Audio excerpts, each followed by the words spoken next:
Amruthadhaare serial ಮಾನ್ಯಳನ್ನು ನೋಡಿ ನಡುಗುತ್ತಿರುವ ಗೌತಮ್ ಸತ್ಯ ಬಯಲಾಗುತ್ತಾ ಅಮೃತಧಾರೆ ಧಾರಾವಾಹಿಯಲ್ಲಿ ಎಲ್ಲರಿಗೂ ಕಾಡುತ್ತಿರುವ ಬಹುದೊಡ್ಡ ಪ್ರಶ್ನೆ ಏನೆಂದರೆ ಮಾನ್ಯ ಯಾರು ಎನ್ನುವುದು. ಮಾನ್ಯ ಗೌತಮ್ನನ್ನು ಭೇಟಿ ಮಾಡಲು ಬಹಳ ಸಲ ಪ್ರಯತ್ನ ಪಟ್ಟಿದ್ದಳು, ಆದರೆ ಅದು ಸಾಧ್ಯ ಆಗಲಿರಲಿಲ್ಲ. ಯಾಕೆಂದರೆ ಅದಕ್ಕೆ ಅವಕಾಶ ಶಕುಂತಲ ಮಾಡಿಕೊಂಡಿರಲಿಲ್ಲ. ಶಕುಂತಲೆಗೆ ಮಾನ್ಯನಿಗಿಂತ ಹುಡುಗಿ ಆ ಮನೆಗೆ ಸೊಸೆಯಾಗಿ ಬರುವುದು ಸ್ವಲ್ಪವೂ ಕೂಡ ಇಷ್ಟ ಇಲ್ಲ.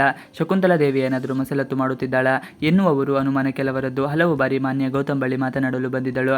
ಆತನಿಗೆ ಮಾನ್ಯಳನ್ನು ಕಂಡರೆ ಅದ್ಯಾಕೋ ಬಹಳ ಭಯ. ಒಂದು ಸಾರಿ ಆಫೀಸ್ನಲ್ಲಿ ಪ್ರಜ್ಞೆ ತಪ್ಪಿ ಬಿದ್ದಿರುತ್ತಾನೆ. ಆದರೆ ಇದೀಗ ಮಾನ್ಯ ಗೌತಮ್ ಮನೆಗೆ ಆಗಮಿಸಿದ್ದಾಳೆ.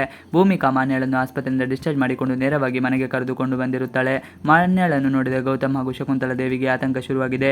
ಶಕುಂತಲಾ ದೇವಿಗೆ ಭಯ, ಏಕೆಂದರೆ ನಾನು ಮಾಡಿದ ಎಲ್ಲ ಕೆಟ್ಟ ಕೆಲಸಗಳು ಗೌತಮ್ ಮುಂದೆ ಹೇಳಿಬಿಟ್ಟರೆ ಎನ್ನುವ ಭಯ. ಮಾನ್ಯ ಮೆತ್ತಗೆ ಗೌತಮ್ ರೂಮ್ಗೆ ಹೋಗಿ ಮಾತನಾಡಲು ಶುರು ಮಾಡುತ್ತಾಳೆ. ಆದರೆ ಗೌತಮ್ಗೆ ಅದ್ಯಾಕೋ ಬಹಳ ನಡುಕ. ಹೇಗಪ್ಪ ನಾನು ಇವಳಿಂದ ತಪ್ಪಿಸಿಕೊಳ್ಳೋದು, ಭೂಮಿಕಾ ನೋಡಿಬಿಟ್ಟರೆ ಎನ್ನುವ ಆಲೋಚನೆ. ಗೌತಮ್ ಬಳಿ ಮಾನ್ಯ ಮಾತು. ನಾನು ಗೌತಮ್ ಬಳಿ ಏನು ಹೇಳಿದರೂ ಅದೆಲ್ಲವೂ ನೀರಿನಲ್ಲಿ ಹೋಮ ಮಾಡಿದ ಹಾಗೆ. ಭೂಮಿಕಾ ಬಳಿ ಹೇಳಿದರೆ ಈ ಮನೆಯವರ ಬಂಡವಾಳ ಹೊರಗೆ ಬೀಳಬಹುದು ಎಂದು ಮಾನ್ಯ ಆಲೋಚನೆ ಮಾಡುತ್ತಾಳೆ. ಇನ್ನು ಗೌತಮ್ ಜೊತೆ ಭೂಮಿಕಾ ಬಗ್ಗೆ ಬಹಳ ಹೊಗಳಿ ಮಾತನಾಡುತ್ತಾಳೆ. ಮಾನ್ಯಗೆ ಭೂಮಿಕಾಳನ್ನು ಹೇಗೆ ಬೆಳೆಸಿಕೊಳ್ಳಬೇಕು ಎನ್ನುವುದು ಎಲ್ಲವೂ ಚೆನ್ನಾಗಿಯೇ ತಿಳಿದಿದೆ. ಭೂಮಿಕಾಗೆ ಕಾದಿದೆ ಕಂಟಕ.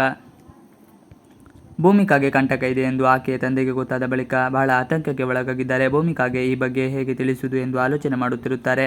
ಈಗ ಮಾವನಿಗೆ ಮಹಿಮಾ ಸಮಾಧಾನ ಮಾಡುತ್ತಾಳೆ. ಅತ್ತಿಗೆ ನನಗೆ ಹೇಗೆ ಅನ್ನುವುದು ಚೆನ್ನಾಗಿ ತಿಳಿದಿದೆ. ಹಾಗೆ ಅವರು ಎಲ್ಲರ ಹಾಗೆ ಅಲ್ಲ, ಅವರಿಗೆ ಸೂಕ್ಷ್ಮಗಳು ಬಹಳ ಬೇಗ ಅರ್ಥ ಆಗುತ್ತದೆ ಎನ್ನುತ್ತಾಳೆ. ಭೂಮಿಕಾ ತಂದೆಗೆ ಮನೆ ಮಾಡಿದ ಆತಂಕ. ಭೂಮಿಕಾ ಯಾವತ್ತೂ ಸತ್ಯದ ಮಾತುಗಳಿಂದಲೇ ಎಲ್ಲರಿಗೂ ಹತ್ತಿರ ಆಗಿರುವವಳು. ಆಕೆಗೆ ಸುಳ್ಳು ಹೇಳಿ ತಿಳಿದಿಲ್ಲ. ಮನುಷ್ಯರನ್ನು ಬಹಳ ಚೆನ್ನಾಗಿ ಅರಿತುಕೊಂಡಿದ್ದಾಳೆ. ಆದ್ದರಿಂದ ನಾನು ಅವಳಿಗೆ ಈ ವಿಚಾರವಾಗಿ ಹೇಳುತ್ತೇನೆ. ಅವರು ಅಷ್ಟು ಗಡಿಬಿಡಿ ಆಗುವುದೂ ಇಲ್ಲ. ಈ ಬಗ್ಗೆ ನೀವು ಏನು ಚಿಂತೆ ಮಾಡುವ ಅಗತ್ಯ ಇಲ್ಲ ಎಂದು ಮಹಿಮಾ ಹೇಳುತ್ತಾಳೆ. ಸೊಸೆಯ ಮಾತು ಕೇಳಿದ ಭೂಮಿಕಾ ತಂದೆ ಕೊಂಚ ಸಮಾಧಾನ ಆಗುತ್ತಾರೆ. ಶಕುಂತಲಾ ದೇವಿ ಗಾರ್ಡನ್ ಬಳಿ ಬಂದು ನಿಂತುಕೊಂಡು ಇರುತ್ತಾರೆ. ಅದೇ ಹೊತ್ತಿಗೆ ಅಲ್ಲಿಗೆ ಮಾನ್ಯ ಬರುತ್ತಾಳೆ. ಶಕುಂತಲೆಗೆ ಶುರು ಆತಂಕ. ಮಾನ್ಯಳನ್ನು ನೋಡಿದ ಕೂಡಲೇ ಶಕುಂತಲಾ ದೇವಿಗೆ ಕೋಪ ಮಾಡಿಕೊಂಡಿರುತ್ತಾರೆ. ಯಾಕೆ ನೀನು ಇಲ್ಲಿಗೆ ಯಾಕೆ ಬಂದೆ ಎಂದು ಕೇಳಿದಾಗ ಆಗ ಮಾನ್ಯ ಶಕುಂತಲಾ ದೇವಿ ಬಳಿ ನಿಮ್ಮ ಎಲ್ಲ ಸಂಚನ್ನು ಬಯಲು ಮಾಡಬೇಕು ಎಂದುಕೊಂಡಿದ್ದೇನೆ.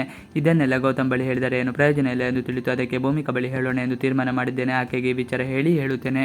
ನಿಮ್ಮ ಬಂಡವಾಳ ಬಯಲು ಮಾಡುತ್ತೇನೆ ಎನ್ನುತ್ತಾಳೆ. ಶಕುಂತಲಾಗೆ ಮತ್ತಷ್ಟು ಭಯ ಹೆಚ್ಚಾಗುತ್ತದೆ. ಇವಿಷ್ಟು ಇವತ್ತಿನ ವಿಡಿಯೋ ಇಷ್ಟ ಆದರೆ please like, share and subscribe ಮಾಡಿ. Thanks for watching video.